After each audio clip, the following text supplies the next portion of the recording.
Esperando o Cícero entrar aqui para a gente poder começar nosso bate-papo. Boa noite, Altina.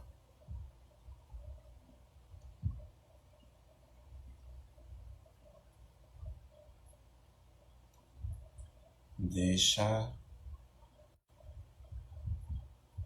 eu achar o Cícero, que não vai entrar com o seu Instagram.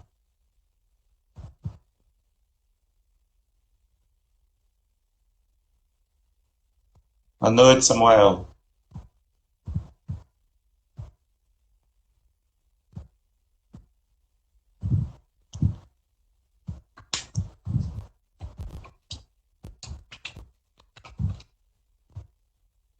Esperando aqui só ele aceitar. O convite já foi feito.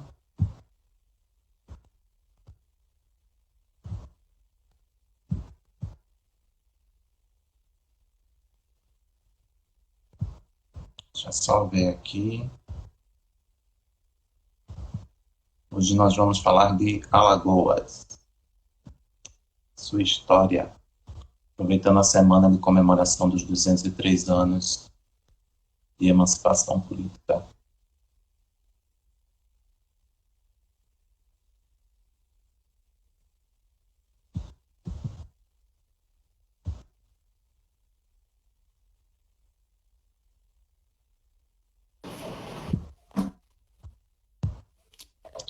Agora foi. Cícero, Opa! tô vendo seu livro. Agora eu tô lhe vendo. Que ineficiência, né? É ineficiência. Tudo se resolve. Eita, você resolve, né? E aí, Jean, Resolvido? tudo bom? Eu tô Tudo bom, meu ouvindo. querido? Tudo bom, Jean. Como é que você vai? Vamos bem. Você já tá aí no café, eu tô na água. Não, eu sou cafenômano. Cafenômano não para, né, cara? Muito bem. Movido a Eu essa cafeína. hora, eu essa hora tenho que tomar também um cafezinho, mas eu vou deixar para depois. Né? É, Eu não faço, eu bem, não faço isso, gente, não. Eu me nego fogo. é para não atrapalhar a voz aqui, senão eu me engasgo, fico querendo curtir o café. Então vamos na água, tá? Bem, primeiro agradecer ao Cícero por estar aqui nesse sábado, mais um sábado para variar, é, que temos atividades do Nesem. Queria aproveitar e convidar quem está entrando, quem está chegando agora. 15 dias nós temos live aqui no canal, aqui no Instagram. E a cada 15 dias, quando não tem live, nós temos reunião de grupo de estudo. Então, quem tiver interesse, é só entrar em contato mandando direct. E hoje, né, nas comemorações, quem vem acompanhando sabe que esse mês a gente está falando só sobre Alagoas. Tivemos a Luana na 15 dias e agora uma visão diferenciada, que é o primeiro economista que aparece aqui. Vamos ter o Cícero para falar sobre Alagoas também, mais especificamente sobre uma obra que ele fez na década de 80 e que até hoje vem rendendo muitas pesquisas, assuntos, discussões. Eu sei que eu tenho a terceira edição, se eu tiver certo na minha pesquisa, já está na quarta ou é na quinta. Me Quinta. corrija aí, quinta, já está Tá na na quinta quinta. edição. Pronto. É. Então é um livro que vem sendo, já foi atualizado, então está muito na moda ainda, né? Na A gente moda, pode é. dizer, É tá mesmo. na moda, que é um livro que já tem mais de 30 anos, né? É Se a verdade. gente for comparar a obra que ele, ao tempo que ele foi escrito, a gente está com mais de 30 anos de história e o livro continua muito atual, sendo atualizado aí pelo Cícero. Muitíssimo obrigado, tá? Mais uma vez. Para quem não conhece, o Cícero é economista, uma pessoa muito acessível, que conversa com todo mundo, tem sempre boas ideias para dar e é sempre muito generoso. Ah, Tá? obrigado. E Cícero, a gente tem vamos dizer, quase que uma rotina aqui de começar perguntando como é que a pessoa se encantou pela história. É, história, como é que a história passou a vamos. fazer parte da vida da pessoa que está sendo, é, digamos assim, a vítima do dia do Nesem. E eu queria Ô, saber Cleber, como é que você, como economista, escreveu uma obra de história, como é que a história passou a fazer parte da sua vida. boa noite, né? Porque é mais 6 horas. Boa noite, Jean, a todos que estão assistindo. Dizer o seguinte, que esse livro, a primeira edição dele, há muitos anos atrás, não são 30 anos, quase 40 já. Vê como eu estou velho, né? Há quase 40 anos. Então, era um livro que foi quando eu terminei o curso de economia, praticamente, no ano que eu terminei a economia. Então, não existia TCC. O quadro é diferente de hoje, bem diferente, né? Então, foi um livro introdutório, era um livro para entender, tentar entender, tentar explicar, né, a formação econômica, particularmente a formação socioeconômica alagoana, naquele período, né? Com muitas dificuldades, porque o acesso ao material era muito difícil, muito diferente, né? As estruturas de pesquisas não são as que nós temos hoje, de forma alguma, e esse livro cumpriu naquele período, um período como nós lembramos ainda, era um período de ditadura, em 80, acho que a primeira edição foi de 81 ou de 80, e depois a segunda de 82. Então, era um período difícil, né? Complicado. 82 ainda vivíamos, não era transição ainda, era na ditadura. 85 Uhum. é quando termina, né? Então, foi um livro que cumpriu um papel, não teve tanta importância assim, porque, na verdade, o tema regional não despertava muita curiosidade. A verdade, naquele período, o que interessava a todo mundo era o tema nacional, a eleição direta para presidente da República, a campanha das diretas já, né, já tinha iniciado, também a crise nacional econômica, que era muito forte mesmo, a luta pela anistia, pela volta dos exilados e tal. Ou seja, o tema era nacional, portanto, o local ele não tinha tanto peso assim. E, claro, quem estuda economia tem que estudar obrigatoriamente história econômica, né, evidente. E você notava claramente que existia uma interpretação da economia brasileira, mas as particularidades regionais, locais, não tínhamos. Então, foi uma espécie de aventura intelectual minha, né? De fazer um livro naquele período, com todas as dificuldades, sem ter formação profissional em história. E o livro cumpriu o papel naquele período, talvez, né? De livro introdutório, que ele sempre teve essa característica já. Ele sempre foi um livro de introdução à economia, tentando vincular o que era o passado com o que é presente, né? Sempre realçando os aspectos econômicos, sem nenhuma intenção, por ser introdutório, sem nenhuma intenção de fazer nenhuma descoberta original, nem de fazer mesmo até um aprofundamento de temas particulares, como hoje nós temos. Hoje é uma maravilha, né? Ou seja, nesses 30, 40 anos de evolução, principalmente do meio acadêmico, houve um avanço espetacular, não somente nos estudos gerais, mas também particularmente nesses estudos singulares, né? Que nós temos a chance e a possibilidade de ler com carinho, com um grau de conhecimento e profundidade, mas muito mais sofisticado do que todo o período anterior. E aí? Você coloca lá na sua orelha, eu acho, que ele seria um texto de caráter introdutório, tá até aqui anotado esse trecho. Só que é um livro que ele gera muitas ideias, para quem está lendo essa introdução, como você mesmo diz, e eu fiquei curioso de saber como você produziu ele, como é que o período político influenciou na sua escrita dele? Teve algum peso disso? Sim, claro, Como é que você... claro. Olha, na época que eu escrevi, eu era militante do PCB, do Partido Comunista, né? E também era militante, tinha a dupla camisa, né? Também militava no PMDB. Na época, depois transformou em PMDB, que era o partido legal, na época, o único partido legal naquele período que nós nos encontrávamos. Claro que a intenção era de trazer informações, tentar fazer, né, uma leitura de uma sociedade com as características ainda muito mais marcadas do que hoje, porque 40 anos pesa uma balança na diferença, né? Mas muito mais marcadas na presença da escravidão, do latifúndio, da monocultura canavieira, do binômio cana-pecuária, do modelo agroexportador, que, a meu ver, na época, determinava em muito as características da sociedade alagoana daquele período. Alagoana e nordestina, né? Alagoas não era separado do Nordeste. Nunca foi.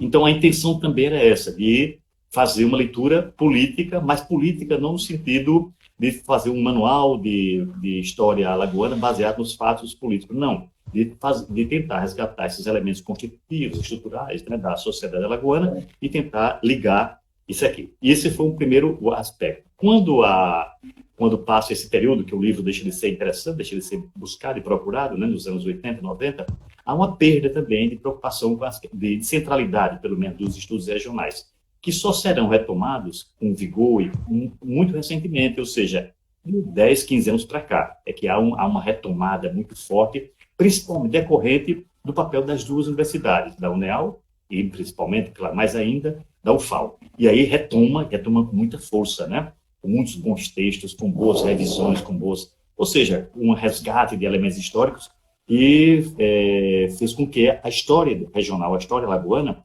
tomasse outro grau de interesse muito grande. Antes era tratado de forma indireta, ou seja, Décio Freitas escrevia um livro sobre Palmares e nós líamos. O Manuel Corrêa de Andrade escrevia sobre os Cabanos, nós líamos. O Clóvis Moura escrevia sobre Palmares outra vez, que nós líamos. Mas a produção local, você que estuda essa área, né, nós não tínhamos uma produção própria, autônoma, forte, como nós temos hoje.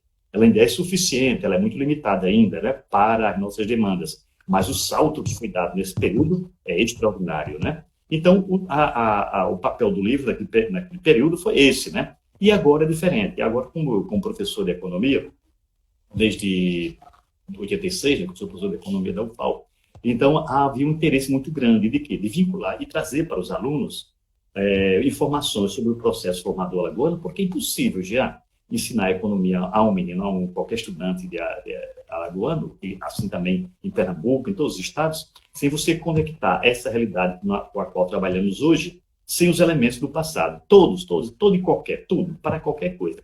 Dos fatos mais interessantes que nós podemos encontrar na vida social alagoana, ele tem um vínculo com o passado muito forte. Sei lá, você disse, olha, na Alagoas nós temos, o aluno de economia vai descobre, na estrutura produtiva alagoana e na sua mão de obra, que nós temos 70 mil empregados domésticos. Desses 70 mil empregados domésticos, apenas 10 mil têm carteiras assinadas. Uma aberração completa e total, né? Ou seja, um resquício de quê? Da escravidão, né?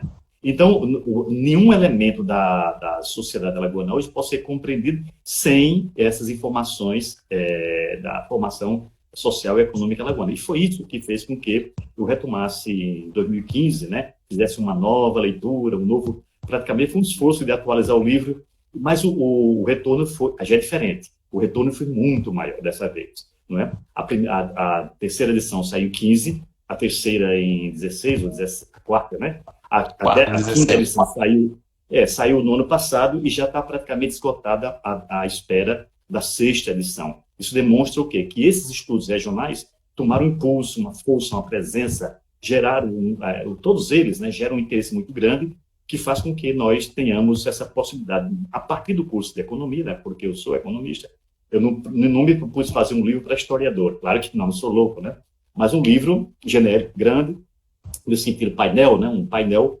informativo para quem? Para alunos de economia e talvez para alguns outros cursos de ciências sociais. Um texto auxiliar, na verdade, um texto introdutório, um texto que abre a porta da informação. E eu fiz com interesse, primeiro usando uma linguagem o mais próxima possível da linguagem coloquial, da linguagem quase jornalística, né, informando ao aluno, e segundo, com o reforço de uma bibliografia que servirá também, né, para que quem tem interesse naquele determinado tema, ele continue buscando. Por exemplo, sobre a formação da agricultura alagoana. Então, eu faço essa apresentação, essa obra sintética, de poucas páginas, em menos de 15, 20 páginas, mas eu faço o esforço de buscar todas as informações que eu tenho de forma sistematizadas na bibliografia alagoana e coloca lá. Para quê? Para que ele prossiga os estudos, que, na verdade, meu papel único apenas é de colocar ele em contato com aquela informação genérica e também com aquela bibliografia com a qual, se ele trabalhar, ele poderá avançar muito mais. Nossa função de professor, né? Também, né? Também. Aí, então, por isso que ele tem que ter aquela parte, né, do sul de Alagoas, depois vem a comarca, depois vem o Império. Por quê? Porque é a forma pela qual o aluno vai sintonizando e entendendo os períodos, né, passados da história alagoana.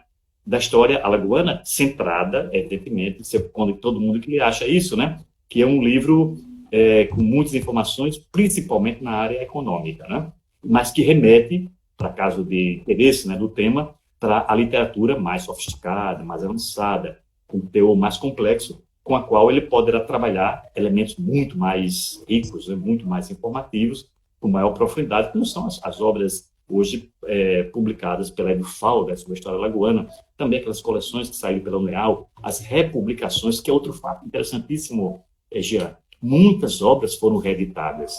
Obras que eram verdadeiras, era uma, por exemplo, saiu agora recentemente, raridades, por exemplo, o Malês, do Abelardo Duarte.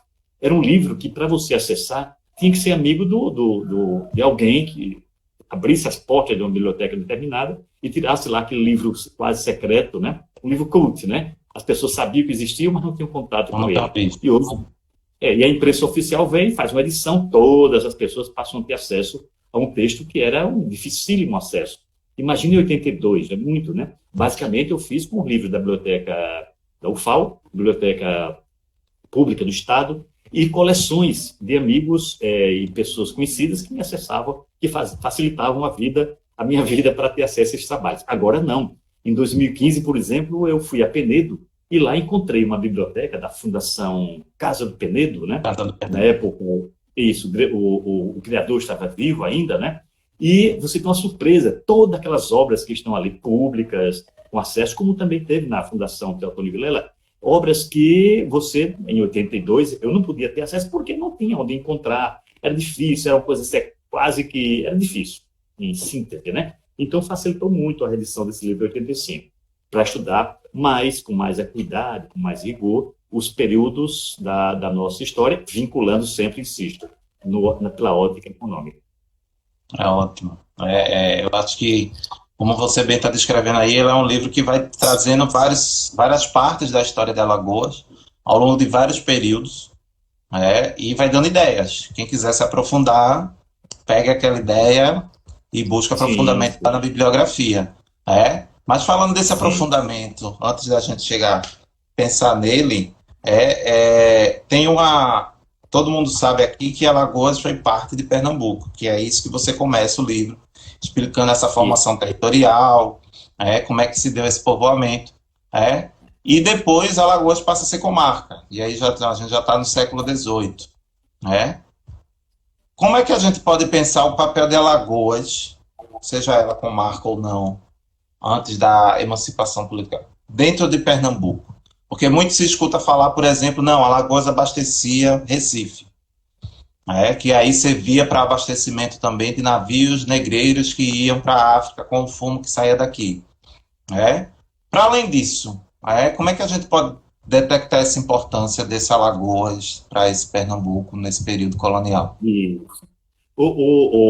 Jean, veja só, eu tenho uma opinião de que o período, as chaves de compreensão da história alagoana, elas não estão na comarca nem no Império, elas já estavam construídas no período sul de Pernambuco. Ou seja, eu converso muito sempre, né, tanto com o Douglas Zaprato, como o Sávio de Almeida, que são amigos meus pessoais, e a gente morre de rir porque há sempre muita divergência e é uma conversa que nunca se encerra, né? Porque Sávio tem uma opinião diferente, e Douglas também tem. E, na minha opinião, é o seguinte, o período comarcal, o período de 1706 em diante, ele encontra já uma lagoa formada, uma lagoa já com a sua estrutura básica formada, ou seja, primeiro que todo o território já estava ocupado.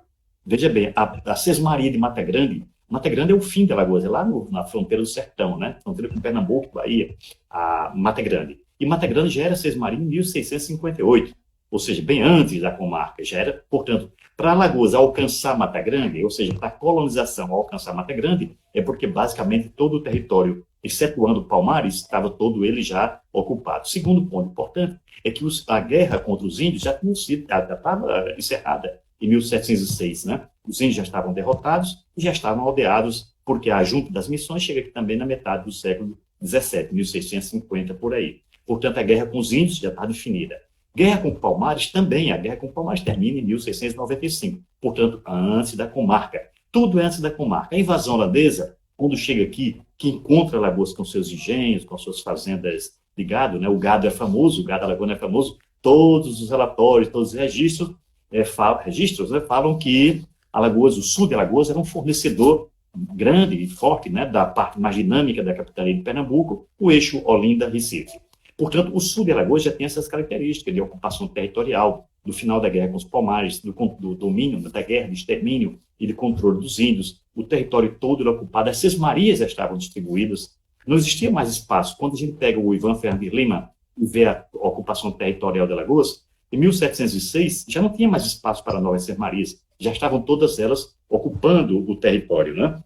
As três cidades históricas, Porto Calvo, Penedo e Marechal Deodoro, a Alagoas, né, a antiga Vila Madalena, já estavam fundadas. Em 1636, elas se transformam em vilas. Portanto, o período-chave, não é? O período-chave da ocupação com a pecuária, com o açúcar, o modelo exportador, a escravidão, tudo isso já estava montado quando Alagoas se transforma em comarca. O que é que acontece com a comarca? A comarca amadurece esse processo. O centenário, ela dura um pouco mais de 100 anos, né, o período comarcal, ele solidifica tanto a agricultura como a ocupação da pecuária, como a ampliação dos engenhos e do processo exportador. Então, ele evolui política e economicamente, mas, na verdade, não constrói. A construção já tinha sido dada. Portanto, as chaves da história alagoana, elas estão no período sul de Pernambuco, quando ainda éramos sul de Pernambuco. Então, quando é declarada a comarca, que a posse, na verdade, é 1710, né? Mas o decreto é de 1706, Alagoas já estava, o território todo, ele, sob o controle da colonização, os índios já estavam nos seus aldeamentos, os palmarinhos derrotados, os holandeses já tinham sido expulsos, ou seja, e o engenho dominava, junto com a pecuária, a economia e o modelo exportador. Aliás, 1706, também já o processo da ocupação da derrubada das matas, tudo que caracteriza a sociedade alagoana desse período, né, já existia em 1706 de maneira já sólida. Bom, muito bom você lembrar disso.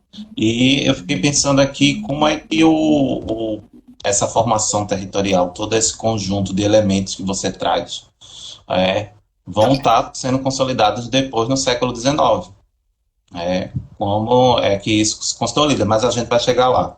Antes de chegar no século XIX, eu queria saber, que você fala das especificidades das matas, você lembra da formação geográfica daqui, é um local muito cercado por rios, matas, vastas matas, como é que isso, já que a gente tocou no Palmares, como é que isso pode ter ajudado a Palmares se formar, abre aspas, muita gente considera Palmares isolado de todo o resto, mas a gente sabe que não.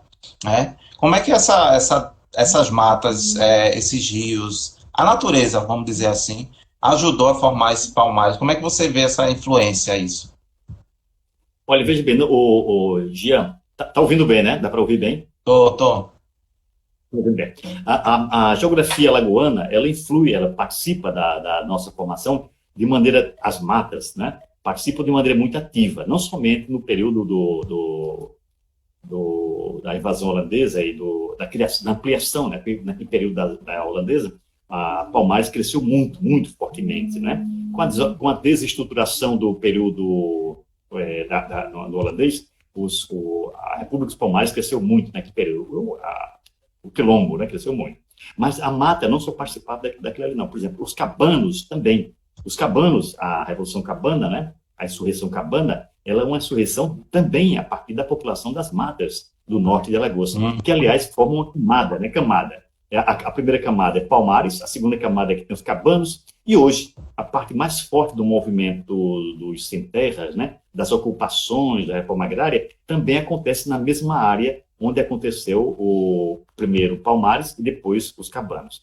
Mas toda a nossa história está muito vinculada à questão ambiental, à nossa geografia também. Por quê? Porque na época nós éramos mundo rural, mundo camponês, mundo agrícola, aliás, não camponês, mundo agrícola, né? Quando nós falamos já no século XX dos movimentos do cangaço, ele tem na retaguarda também o controle, o domínio, né? Ele tem um domínio muito grande da questão ambiental, ou seja, os cangaceiros se movimentavam na Caatinga com um domínio, com conhecimento que as tropas que iam combater não tinham. Só foram derrotados a partir do momento que esse controle também passou a fazer parte da polícia. Mas até então, todos nós conhecemos na literatura do cangaço, e vê que eles têm um domínio sobre a caatinga fenomenal, assim como os cabanos tinham do norte, assim como a Palmares surge, cresce, se afirma e se defende a partir da existência de matas que dizem, né, os militares da época falam muito que eram muito parecidas com as matas africanas, matas ombrófilas, que se chamam, né? Ombrófilas e subombrófilas, a divisão da geografia, são matas que, mesmo no período de maior seca, perdem apenas 10% da folhagem, menos de 10%. Então, matas com árvores gigantescas, muitos rios, né, muito irrigada, e, portanto, de dificílimo acesso.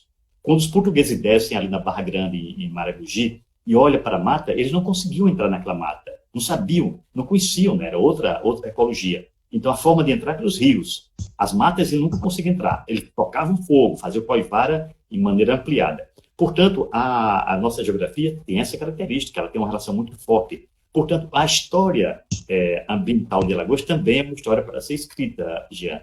Ela precisa também ser escrita, né? Essa relação entre a sociedade e o meio ambiente em Alagoas é efetivamente um capítulo ainda a ser construído na nossa historiografia. Você falando aí, eu me lembro das pinturas do Franz Post. Se você pegar as pinturas do Franz Post, você consegue, hoje, circulando por determinadas áreas de Alagoas, ver como são parecidas, o mesmo tipo de árvore, a mesma distribuição, é aquele caminho como quem vai para Maragogi, São Miguel dos Milagres. Você vê muita coisa que ainda lembra o que Post pintou Sim. lá no período holandês. Então, se você conhece, quando a gente vai à mata de Murici e vê aquela mata de Murici, é uma mata fechada. É uma mata que se defende, é uma mata, ela praticamente torna impossível quase que você entrar, né, usar aquela mata ali. Imagina combater uma tropa, combater uma guerrilha que está dentro dessa mata. É uma tarefa difícil, portanto, os quilombos tiveram muito essa defesa, assim como também os cabanos. E no sertão, os cangaceiros também faziam da caatinga a sua barreira de defesa, né? Mas não é somente isso, não. É também, claro, as relações econômicas que essa mata tinha. Por exemplo, as matas de Alagoas eram famosíssimas, né? Primeiro pelo pau-brasil, que era muito abundante, e depois por tipos de matas, né? de vegetais, tipo de madeiras, que serviam muitíssimo à marinha portuguesa. E depois do terremoto em Lisboa, parte daquela reconstrução foi feita com madeira nordestina, madeira da Bahia, e Alagoas, nos relatórios naquele período, né, que Alagoas chegou a ter uma conservadoria das matas, né, os relatórios todos diziam o tamanho das árvores e os troncos, o tipo de madeira, a qualidade que ela tinha, né? Portanto, a história nossa tem muita relação com essa questão de ordem geográfica e ambiental, né? Muito interessante. E é interessante observar que não é só uma parte do território, todo o território está envolvido com essa questão ambiental. Desde a divisa que vem com Pernambuco atualmente, até onde a gente tem o Rio São Francisco, né? Como é que tudo isso influencia de todos os lados a formação de Alagoas. E dentro dessa conservadoria, falando da conservadoria das matas um pouco, né? O mais famoso conservador das matas, os relatórios dele são bem interessantes para a gente entender como é que a conservadoria das matas atuou num período, né, a segunda metade ali do século XVIII, como é que ela vai estar atuando aqui em Alagoas, dentro dessa conservação, que volta como conservadoria das matas, mas a gente sabe que está muito ligada à extração do própria madeira para fazer embarcações, para fazer muita coisa que era utilizada, e a gente não tem noção que essa madeira saía daqui. Sim. Olha, veja bem, o período áureo da derrubada, quer dizer, ele acontece desde quando o português pisa aqui, né? Evidentemente, ele vai derrubando aos poucos, vai conseguindo derrubar. Mas no final do século XVIII, 1780, 1790, há uma combinação extraordinária na economia alagoana, e é isso que me interessa mais como economista, viu, Jean? Mais que historiador, que não sou historiador, né? Mas como economista, que é o seguinte, há uma combinação no tempo, primeiro do crescimento da produção açucareira, em função, no final do século XIX, na Revolução Haitiana, 1790, paralisa a maior parte produtora de açúcar do mundo na época, que era o Haiti, a República, onde hoje é o Haiti, né? A Ilha Dominicana, onde é a República Dominicana e Haiti, paralisa. Isso, e São Domingo. E quando cresce, aí cresce a demanda internacional por açúcar brasileiro, e aí, novamente, há uma retomada. Vivia em crise, desde o começo do século XVIII, que havia em crise, Mas, no final, há um crescimento dos engenhos outra vez, um crescimento da produção açucareira. Junto com essa produção de retomada da açucareira, há uma tomada também crescente do algodão. O algodão, ele dispara, por quê? Porque já quando na independência americana, 1776, a demanda por algodão brasileiro cresce muito, e cresce também em Alagoas, claro, né? Então, o açúcar aumenta fortemente, o algodão dispara a ocupação e as madeiras continuam sendo exportadas, dobra a população alagoana de 1750, daqueles relatórios pernambucanos, né? Para o primeiro levantamento de 1710, mais que dobra a população alagoana. É uma coisa assim, impressionante, né, para o período. Então, quando dobra a população, dobra a produção dos engenhos, o algodão dispara, as madeiras também continuam. Não existia na época ferro, plástico, PVC. A madeira era tudo. Todo tipo de produto era grande parte construído, né, pela madeira. Então, Alagoas, ela dispara, e aí tem uma parte da explicação da nossa emancipação. Não era um território vazio ocupado fisicamente, muito produtivo, ainda que seus preços estivessem em crise em 1817, mas o sul de Pernambuco era muito, mas muito intensamente ocupado naquele período, aqueles 50 anos, né, de crescimento entre o algodão, o açúcar, a madeira e outros produtos também. Por quê? Porque a derrubada das matas tem outra característica. Derrubava as matas, ocupava os engenhos, mas quando havia perda de solo de qualidade, parte desse solo era abandonado e era ocupado por quem? Pela agricultura, a pequena agricultura, a agricultura de mantimentos, a agricultura da mandioca, do milho, não é? De outros dos elementos. E a pecuária também avançava nessas áreas. Portanto, quando em 1817 a Revolução acontece e que Pernambuco politicamente é derrotada, a capitania de Pernambuco é derrotada, não é isso? Em 1817, uma das formas também com que o velho português encontrou foi cortar a sua área mais rica, uma das áreas ricas que ela tinha, né? Que era diferente, por exemplo, do Rio Grande do Norte, da Paraíba. A Paraíba estava em crise, mas crise muito fortemente. Alagoas não. Alagoas tinha uma dinâmica econômica, em função muito da demanda pernambucana, dessa ligação com Pernambuco, que mantém até hoje. Eu vou contar uma coisa, gente, você vai rir, e para quem está assistindo também achar engraçado, né? O Brasil hoje tem um sistema muito sofisticado, o Big Data nosso, né? Esse sistema esse sistema de estatística é muito sofisticado. Então, nós temos um CONFAS, que é o Conselho Fazendário Nacional, que revela como é que é o intercâmbio entre os estados. O que é que eu vendo para Pernambuco, o que é que eu compro de Pernambuco, o que é que eu vendo para Sergipe. Isso tem de forma muito organizada, sistematizada. Aí, quando a gente, como economista, olha os dados consolidados, você dá uma gargalhada. Por quê? Porque Alagoas continua sendo o sul de Pernambuco, no sentido da troca. Nós temos um déficit comercial com Pernambuco, que é maior do que todo o sul e sudeste do Brasil.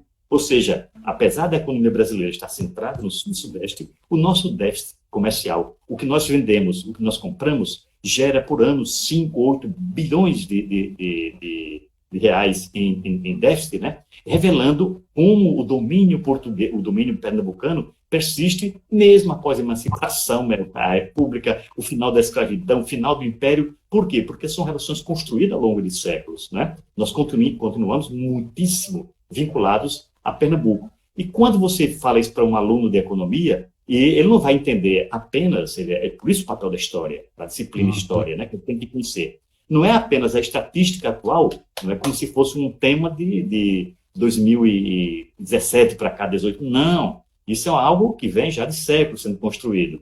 E se ele não lê história, ele não vai entender. Ele não vai entender a situação social do mundo do trabalho em Alagoas se ele não lê história. Ele tem que ler história. Ele tem que conhecer a geografia alagoana, né? Ou seja, ele tem que ter esses instrumentos. Daí a importância que tem, a meu ver, esses textos auxiliares, como o meu, para a formação do aluno de economia. Por quê? Porque ele vai trazer as informações, né, com as quais ele vai poder entender melhor, principalmente, não vai entender completamente, mas vai ajudar muito a entender o que nós atravessamos no dia de hoje na economia, que continua sendo uma economia periférica, não é, com uma estrutura fundiária muito concentrada, herdeira do nosso passado, uma mão de obra, e não é somente relações sociais, não, no sentido negro e branco em Alagoas, não. É também a questão cultural, né, com todas as suas facetas, do racismo, da discriminação, tudo isso que nós entendemos hoje. Como é que ele vai compreender esse período que nós estamos vivendo sem o auxílio da história? Impossível, não é? Ele não vai conseguir entender. Quando muito, ele vai compreender estatística, mas capaz de interpretá-lo, não. Só pode interpretar quem tem esse conhecimento da nossa formação, do nosso passado. Né? É interessante isso, não só para quem é aluno de história, eu acho que de história não, de economia. Para quem é aluno de história, para quem é aluno de humanos e para quem se interessa em conhecer o passado. Para entender o que a gente tem hoje, voltar a isso. Uma das essa dependência que você fala, esse déficit que você fala, ele se manifesta de formas muito pequenas quando você vai olhar o seu cotidiano. Basta você ter mais atenção. O produto que está faltando vem de onde? Quando é que ele vai ser trazido para cá? O que é que está faltando? Eu lembro que um episódio, quando eu cheguei aqui, faltava cortina. Quando eu fui fazer a encomenda, vinha de onde? De Recife. Exatamente.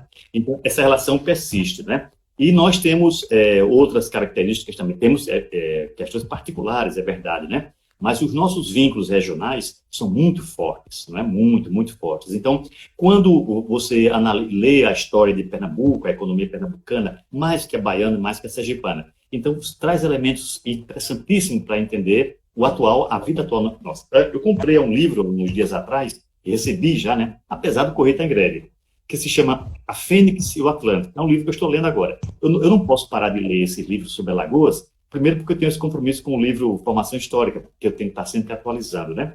E segundo, porque esse livro, ele pega um século de silêncio, né, que chama Século de Silêncio, de 1650 até 1750, sobre Pernambuco.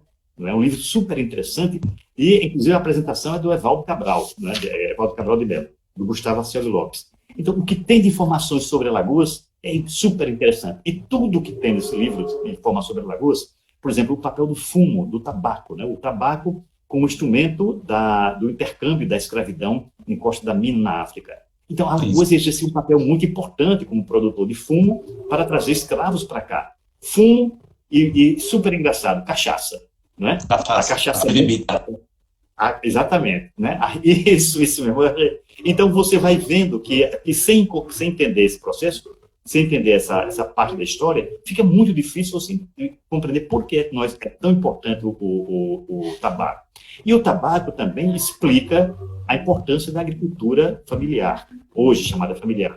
Antigamente, agricultura subsistência, pequena produção, mas hoje o termo mais justo, no momento que nós estamos vivendo, é agricultura familiar. Então, é impossível você compreender a agricultura familiar alagoana sem entender essa parte do nosso passado.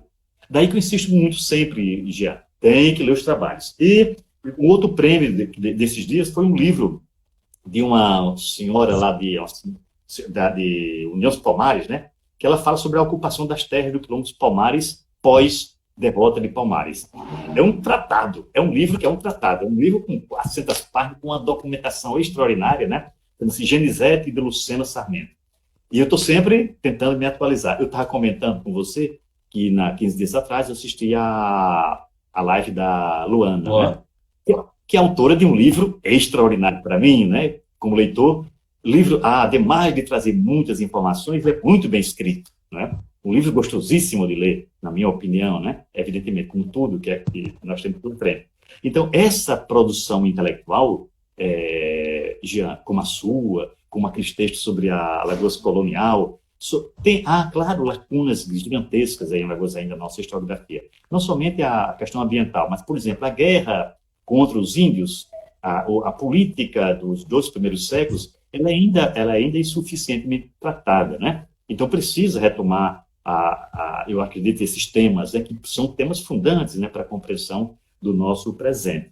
Mas o fato é que esses textos, eles clareiam, mas jogam muitas luzes sobre esses períodos, tanto o sul de Pernambuco, com marca, Império, e fazem com que nós possamos entender melhor Alagoas hoje.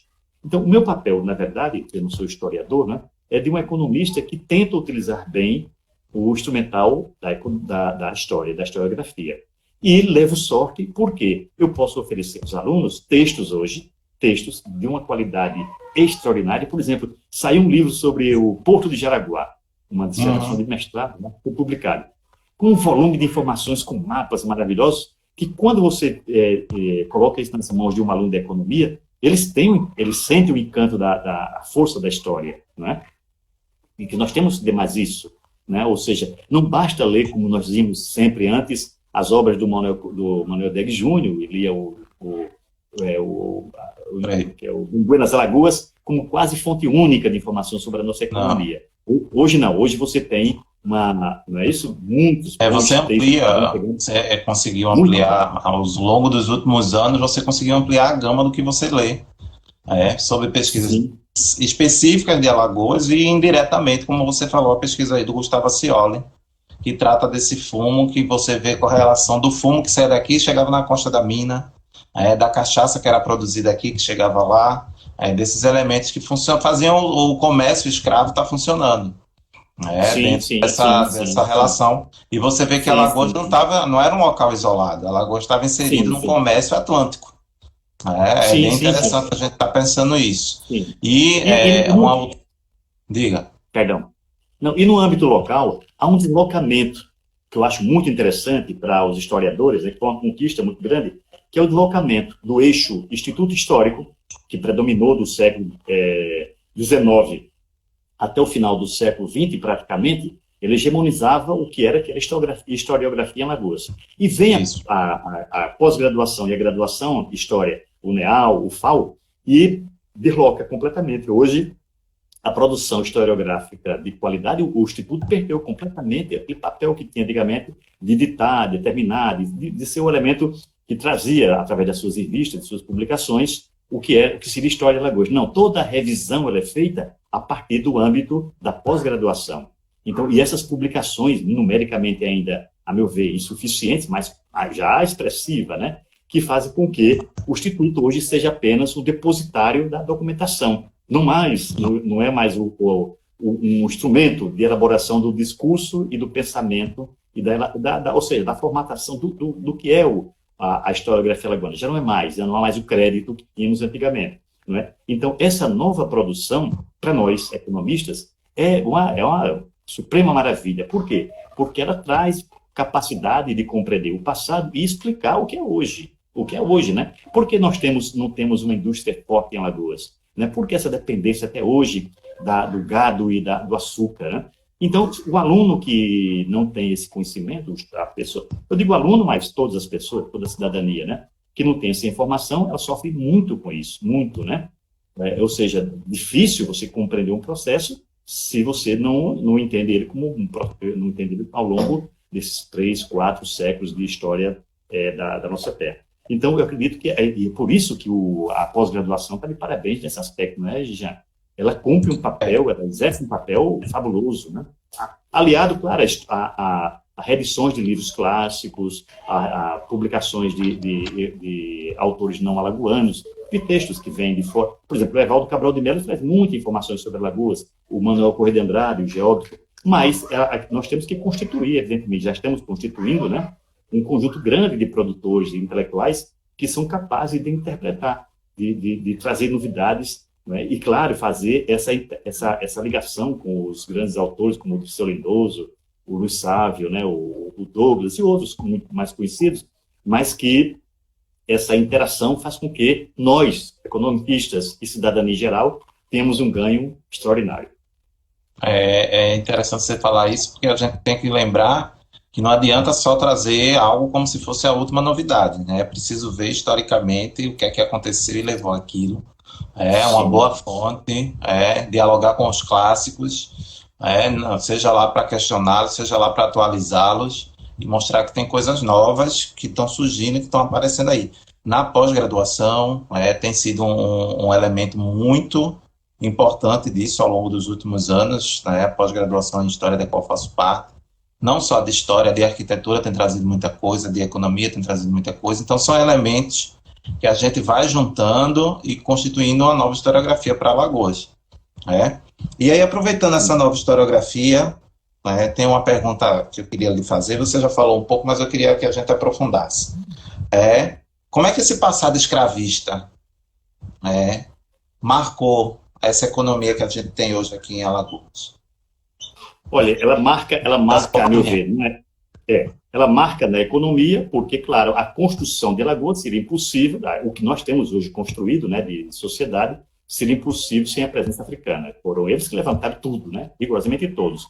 Todos os engenhos, todas as habitações eram obras, todas eram do trabalho africano. Portanto, a parte material. A parte cultural, muita gente já escreve, elabora, né? Antropólogos, sociólogos, sobre isso. E a desigualdade da escravidão, que a marca de Alagoas hoje, as marcas, se você assim, como é que se pode caracterizar uma sociedade como a alagoana? Ela é marcada pela pobreza e pela desigualdade, né? E aí tudo mais é decorrência. As taxas sociais, indicadores sociais. O Jean, semana passada saiu, não, esta semana, né? Estamos ainda na sexta-feira, esta semana saiu a pesquisa de orçamento familiar do IBGE. E diz o seguinte, Jean, que de 3 milhões e 300 mil alagoanos, 2 milhões têm problemas alimentares, sendo que ele que chama leve, moderada e grave, né? Então, leve, 1 milhão, 500 mil é moderado, e 300 mil alagoanos passam fome. Como no século XXI, um país com a renda altíssima como o Brasil, você tem 300 mil pessoas passando fome em Alagoas, sim. E outra coisa, e essa insensibilidade, né, social que uma informação dessa traz, ou seja, sai informação como essa e vira nota em jornal. Por quê? Porque os economistas, os jovens economistas, têm que estudar que essa insensibilidade faz parte também da nossa formação, a desorganização social, a apatia, não é isso? Essas marcas todas que fazem com que perdure ao longo de décadas e séculos esse quadro, tem muito a ver com essa formação da escravidão, né? A escravidão marca para sempre. Você pode ver nos Estados Unidos, quando há um furacão, o Katrina, né, que revela como é que estava na Geórgia e na Louisiana, aí você diz, nossa, mas os Estados Unidos aí, isso é claro, porque a escravidão, ela não se supera com décadas, nem com decretos presidenciais, não, é um processo longuíssimo. E Alagoas vive, por quê? Porque nós somos o último país a abolir a escravidão, mas Alagoas, não é isso? Alagoas, ela não teve, a gente fala o Brasil, mas Santa Catarina, por exemplo, isso não tem peso algum. Rio Grande do Sul, a escravidão, segundo o Fernando Henrique Cardoso estuda, né, ela era urbana no setor de serviços, não era na produção. Aqui não, aqui a produção foi sustentada nas costas dos africanos importados e escravizados. Então, quando você vê informação como essa, uma exigência que você faça aos alunos é como é que você interpreta que no século XXI, não é isso? Nós tenhamos, de cada 3 alagoanos, 2 com dificuldades de alimento. Você vai dizer que é somente uma questão estatística? Não, ela é um processo histórico que luta nisso. E a escravidão tem um elemento determinante. Por quê? Porque ela torna desigual as relações de trabalho, torna desigual tudo, habitação, todos os aspectos da vida social e também da economia alagoana estão marcadas, né? Esses aspectos estão marcados pela presença da escravidão prolongada por mais de quase 400 anos, né?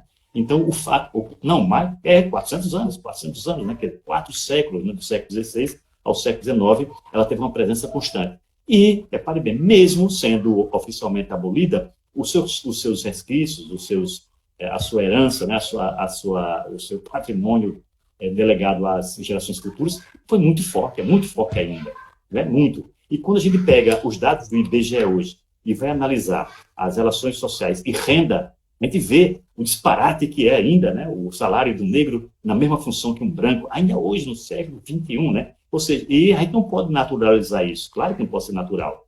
Isso não é natural, claro que não. Isso é uma posição social que a gente pode modificar. E para modificar tem que compreender. E só quem dá instrumento para compreender é a história. A meu ver, somente a história. A economia é insuficiente para aparelhar intelectualmente um jovem economista, para ele fazer uma análise social e chegar a conclusões que não. Esse é um dado histórico, portanto, tem que existir cota, existir política específica, tem que existir transformações, tem que ter políticas sociais compensatórias, tem. Por quê? Porque quem dá esse suporte? A história. Não é isso? Então, quem não lê história não será um bom economista. Como já foi dito por aí, precisa de uma segunda abolição dentro do Brasil.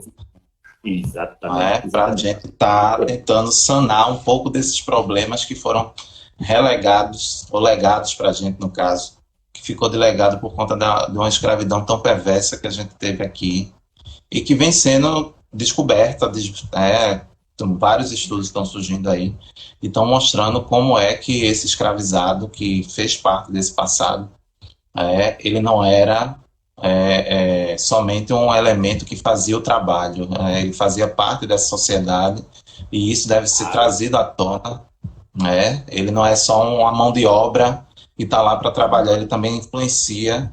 E aí o estudo da cultura, acho que está muito mais avançado nisso, mas a gente está caminhando para mostrar como socialmente o negro fez parte, faz parte, e sem ele a gente não tinha Brasil. Né? E Sim, Alagoas sim. se insere nisso dentro desse aspecto que você bem fala. Aqui é muita mão de obra que foi escravizada. É muito elemento da mão de obra escravizada participando da base. Ela não está só na escravidão urbana, ela foi uma escravidão que se alastrou por todos os elementos, todas as camadas dessa sociedade alagoana que se formou, e aí desde o Sim. século XVI. Para a gente encaminhar para o fim, que eu acho que a gente já está pertinho dele, nosso prazo de 1 hora está terminando, daqui a pouco aparece os 30 segundos aí. Vou te fazer uma pergunta para live que vai ficar salva. Tá? Tem uma pergunta do Samuel, que se a live vai ficar salva, depois ela vai para o YouTube ao longo da semana. Então, quem quiser ver depois, é só voltar nela, ou encaminhar, etc. O que é que a gente falta, dentro da sua opinião, estudar aqui em Alagoas, além de tudo que você já disse que está faltando? O que é que seria um Olha, estudo que você acha que dá conta de mostrar um pouco dessa Alagoas que está faltando? olha, veja bem, os estudos que fazem, né, compreender melhor o processo econômico, de alguma forma, eles já alcançam esse objetivo, ou seja, as explicações econômicas, de caráter econômico, né, já facilitam de todos os ciclos que nós tivemos aqui, se é que se pode chamar de ciclo, que é uma linguagem meio defasada, mas esses períodos que caracterizam como o açúcar, o algodão, por exemplo, o algodão, não esquecemos de falar, né, o algodão produziu recentemente um texto muito interessante em Alagoas, o tema algodão, né? O Golbery, junto com o Douglas, fizeram o Ciclo do Algodão, que é um livro na contramão, mostrando a importância superior do algodão em determinados períodos em relação ao açúcar, né? Então, essas contribuições todas nos ajudam. Agora, acredito que faz falta muito, mas muito, duas coisas. Uma, a história política desses períodos. Esse esforço de estudar o período colonial, né, o período do Império, e da República Velha, no sentido político. E, paralelo a isso, também a história cultural, não é? A nossa história da cultura, a formação política e cultural, porque elas são indissociáveis. Eu lembro, 15 dias atrás, que a Luana falou super interessante quando ela disse que os escravos que eram exportados, né, os 10 mil escravos exportados, eles eram exportados junto com saco de açúcar e saco de algodão. No mesmo barco, jogava lá o algodão, jogava açúcar e jogava o escravo que ia ser destinado aos portos do Rio de Janeiro, principalmente, né? Do Sul e Sudeste. Então, isso forma que tipo de sociedade? Não é? Violenta. Não é? Então, esses elementos todos têm que serem analisados, quer dizer, compreendidos. Por que nós somos uma sociedade tão violenta? É somente por questão da droga? Não, tem elementos estruturais do passado, né? Da nossa formação, que também foi muito violenta, conservadora, machista, misógina, esses problemas todos. Então, isso carece de fazer essa interpretação. Não é? Por que nós não cultivamos zumbis palmares? É super engraçado, né? Até a estátua dos zumbis palmares, alguém comentou, é terrível, é um castigo aquela estátua que nós temos na beira de Pirazalma, na beira da praia, né? É quase que uma desfeita com o herói de Palmarino. Assim como também lá em Maragogi, a estátua dos cabanos, ela é um desfavor que se faz à memória dos cabanos, né? Esteticamente terrível, né? É o verdadeiro castigo aquilo ali. Por que é que culturalmente nós somos tão problemáticos nesse aspecto? Então, acredito que isso carece de mais estudos, o estudo político. Porque na parte econômica, não, eu sinto contemplado com muitas informações. E mesmo quando os textos são de ordem conservadora, eles trazem informações que você pode retomar e reelaborar. Agora, há clarissimamente uma carência, né, na parte cultural e na parte política dos estudos alagoanos. Também sinto falta, em especial da política no Império. Né? Tem muito alagoano famoso no período imperial que não tem sua história escrita da forma decente, vamos dizer assim, para a gente estar contemplando e aprendendo mais. Bem, Cícero, você deve estar trabalhando então na sexta edição, né? A sexta edição ela está encaminhada. Temos um novo editor, você sabe, né, que é o professor Helder Patrick, e ele está planejando até o final do ano, né, não sei mais, com a pandemia, ficou transformado. Então, a sexta edição do livro. E um livro que eu estou fazendo, né, terminando, concluindo, é o relatório do pós-doutorado lá em São Paulo, sobre as transformações no Nordeste de 2000 a 2018. Dá para ver que tipo de livro que era. Um economista fazendo um trabalho sobre 2000 e 2018, o impacto dos governos, principalmente o governo Lula, o governo Dilma, durante o período de gestão 2003 a 2015, né? E na região nordestina. Esse é um relatório que eu fiz, foi durante essa minha estadia, agora, última 2 anos que eu fiquei lá trabalhando na Unifesp e fazendo pós-doutorado simultaneamente. Então, eu espero publicar em 2021. E atualmente é a 6ª edição. Há uma demanda por um livro que eu fiz, chamado Economia Popular, Gia. Mas eu acho que ele já cumpriu o papel dele. Ele fez 8 edições e 8.000 exemplares de qualquer livro aqui em Alagoas é um excesso, é um exagero. E como diria a Igreja Católica, os sábios católicos, todo excesso é pecaminoso. Mas se tem demanda, vamos abastecer o mercado. Aí não vamos deixar faltar para não inflacionar para não inflacionar. Vou abastecer o mercado, tá vendo? Você é um historiador com linguagem econômica, né? E eu sou um economista sonhando em aprender com os historiadores. Aprendemos juntos. Existe essa troca. Bem, Cícero, obrigado a você. Só respondendo aqui sobre a live, vai ficar salva, tá? Como eu já disse. Cada 15 dias nós temos reunião de grupo. Quem quiser participar, manda um direct. Cada 15 dias temos live. Próximo mês de outubro, vai ser um mês dedicado só para mulheres. Então, vamos ter 3 lives só com mulheres. Começamos no dia 3 de outubro, já deixo o convite. Dia 3 de outubro com a Mary Del Priore. E vamos seguindo ao longo do mês, até chegarmos em novembro. Temos programação organizada até novembro. Tá? Cícero, muito obrigado a quem teve paciência, quem ficou aqui.